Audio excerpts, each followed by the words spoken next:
Sir কিছু ভিক্ষা দেন। তুমি ভিক্ষা করছো? নিজেকে আড়াল করছো কেন? আমি তো তোমাকে দেখেছি, কিন্তু তুমি এখানে ভিক্ষা করছো কেন? তোমার তো রানী হয়ে পায়ের উপর পা তুলে মানুষকে হুকুমের গোলাম বানিয়ে রাখার কথা, আর তুমি কিনা ভিখারি হয়েছো। কিন্তু কেন? আমি অহংকার করে ভুল করেছি। আমি জানতাম না যে আমার সাথে এমন কিছু হবে।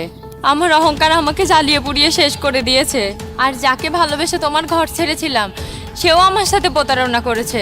আসলে সে একটা প্রতারক। কেন? কি হয়েছিল? তোমার কাছ থেকে চলে যাওয়ার কিছুদিন পরে একদিন অফিসে গিয়ে।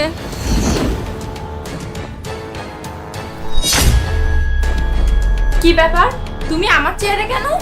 কেন, আমি তোমার চেয়ারে বসতে পারি না? বসতে পারো, কিন্তু আমি আসার আগেই তুমি এসে বসে আছো কেন? আজ থেকে আমি এই চেয়ারে বসবো। মানে? মানে হলো এই কোম্পানির এমডি এবং তোমার সবকিছুর মালিক এখন আমি। তুমি সবকিছু আমার নামে লিখে দিয়েছো। তুমি কি বলছো এসব? আমি কখন তোমাকে আমার সবকিছু লিখে দিলাম? তোমার মনে আছে কয়েকদিন আগে তুমি কোনো কিছু না দেখেই একটা দলিলে সাইন করেছিলে? আমি বলেছিলাম নতুন প্রজেক্টের ফাইল, সেটাই ছিল তোমার সবকিছু আমার নামে লিখে দেওয়ার দলিল। আর এখন তুমি এখান থেকে চলে যাবে, তোমাকে আর আমার দরকার নেই। কি? তুমি আমার সাথে এভাবে প্রতারণা করলে? আমি আমার স্বামীকে রেখে তোমাকে ভালোবেসে তোমাকে বিয়ে করার জন্য চলে এসেছি। বিয়ে করার জন্য তো তোমাকে আমি ভালোবাসিনি, আমি তোমার সাথে ভালোবাসা নাটক করেছি তোমার এই সব কিছু ভোগ করার জন্য। আর তোমাকে তো আমার ভোগ করা হয়েই গেছে, আর এখন তোমার সবকিছু আমি পেয়েও গেছি। এখন তো আমি আমার ভালোবাসার মানুষকে বিয়ে করব।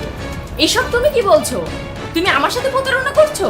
আমার সংসার নষ্ট করেছি তোমাকে ভালোবেসে তোমার সাথে সুখী থাকবো বলে, আর তুমি আমার সাথে এইসব করছো? আরে আমার কি বিয়ে করার মতো মেয়ের অভাব আছে নাকি যে তোমার মতো অহংকারী বিবাহিত একটা মেয়েকে বিয়ে করব? তুমি তোমার অত ভালো একজন স্বামীকে ছেড়ে আমার কাছে এসেছো, কাল যে অন্য কারোর কাছে যাবে না তার কি নিশ্চয়তা আছে? তোমাদের মতো মেয়েদের সাথেই এমন হয়, এখানে আমার কোনো দোষ নেই। তুমি সুযোগ দিয়েছো, আমি সুযোগ নিয়েছি। তুমি আমার সাথে এমন করো না। আমি এখন কোথায় যাব?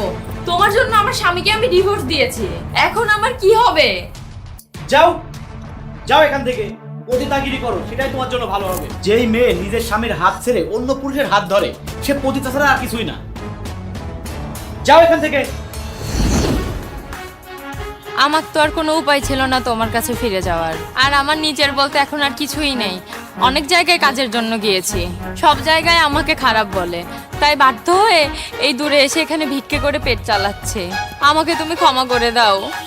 তুমি ভুল করেছো, আর সেই ভুলের শাস্তি আল্লাহ তোমাকে দিয়েছে। তুমি গরিব আর একটু বয়স বেশি, তো এই জন্য তোমাকে আমি পছন্দ করতাম না। নিজের শখের কথা ভেবে তোমাকে আমি ছেড়ে গিয়েছিলাম, সেই পাপের শাস্তি আমি পেয়েছি। আমাকে তুমি ক্ষমা করে দাও, আমাকে নিয়ে চলো, আমি আবার তোমার সাথে থাকতে চাই। নীলা, তুমি যে অন্যায় করেছো তার কোনো ক্ষমা হয় না, কিন্তু তুমি তোমার পাপের শাস্তি পেয়ে গেছো। তোমার বাবা আমাকে পছন্দ করে তোমার সাথে আমাকে বিয়ে দিয়েছিলেন, কিন্তু তুমি আমাকে মেনে নিতে পারোনি, আর সেই জন্যই তিনি হার্ট অ্যাটাক করে মারা গেছেন। এরপর তুমি আমাকে ছেড়ে গিয়ে ডিভোর্স করে দিলে। তুমি আমাকে একটিবারের জন্য মূল্যায়ন করে দেখলে না। আমি না বুঝে অনেক ভুল করে ফেলেছি, আমাকে তুমি ক্ষমা করে দাও। আমি এখন বুঝতে পেরেছি বাবা আমার ভালোর জন্যই তোমার সাথে আমাকে বিয়ে দিয়েছিল, কিন্তু আমিই বুঝতে পারিনি। আবার কি সব ঠিক করা যায় না? আজ আবার তুমি আমার সাথে যেতে চাচ্ছ? আমি তো বিয়ে করে অনেক সুখে আছি, আমার স্ত্রী অনেক ভালো, তাই আমি তোমাকে আর গ্রহণ করতে পারবো না।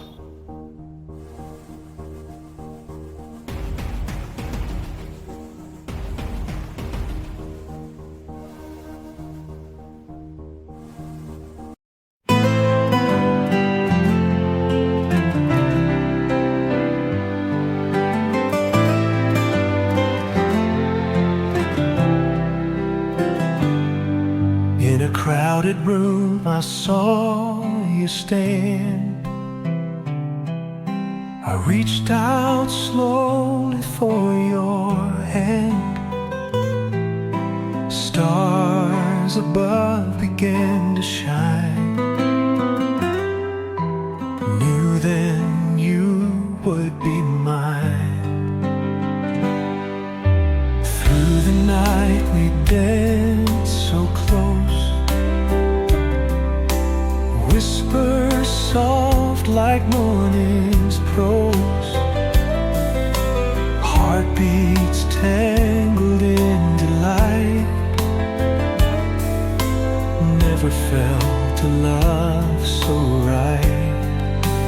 Lost in your eyes, I can't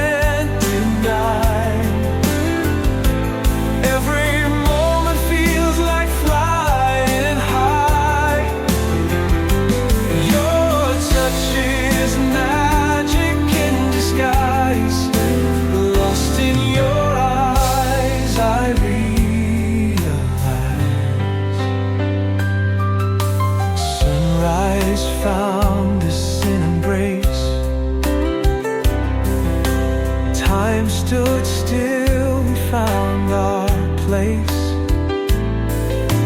Journeys end and souls begin. Life now shared thick and thin.